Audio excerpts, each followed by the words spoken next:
Adesso a tutti quanti vi offro insieme al voto provati a protestare. Adesso dovete pagare.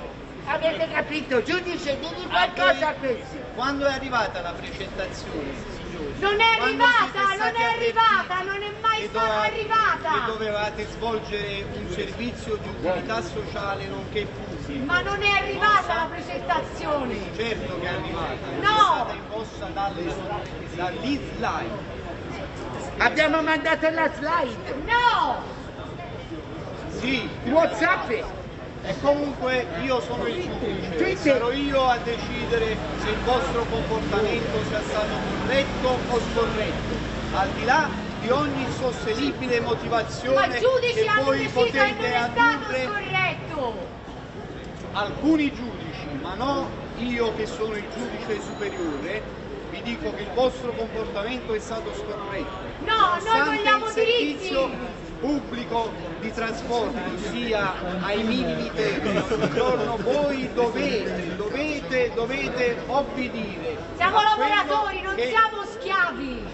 Sì, ma adesso diventerete schiavi, da qui a breve si sta concludendo il procedimento di schiavizzazione. Siamo già, ci trattate già come schiavi! Voi non potete fare altro che accettare o meno queste regole, altrimenti... Ma noi siamo cittadini, abbiamo bisogno di servizio, non c'è servizio, come mai giudice? Questo... Ma come mai Renzi non fa questo servizio? Giudice, ci parlo io con questi.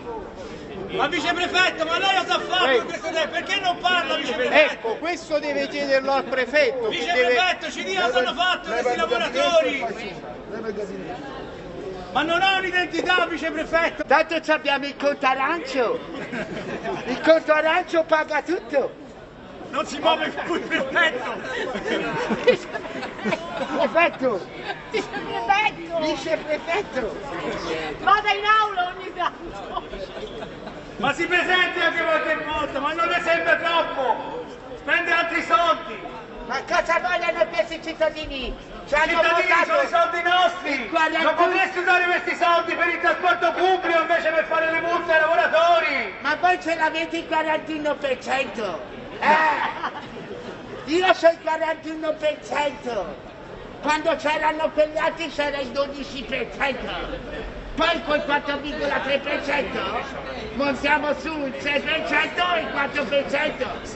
Con una slide, un kit e una cazzata mi si rincoglionisce. Silenzio, silenzio, silenzio! Come Allora ti mando in ricostruiamo l'episodio. È arrivata la precettazione, non Ma vi non è siete arrivata! È arrivata o non è arrivata, Non è viceprefetto? arrivata! Non è Come è arrivata. arrivata? Sì! Renzi è arrivato o no? Ministro!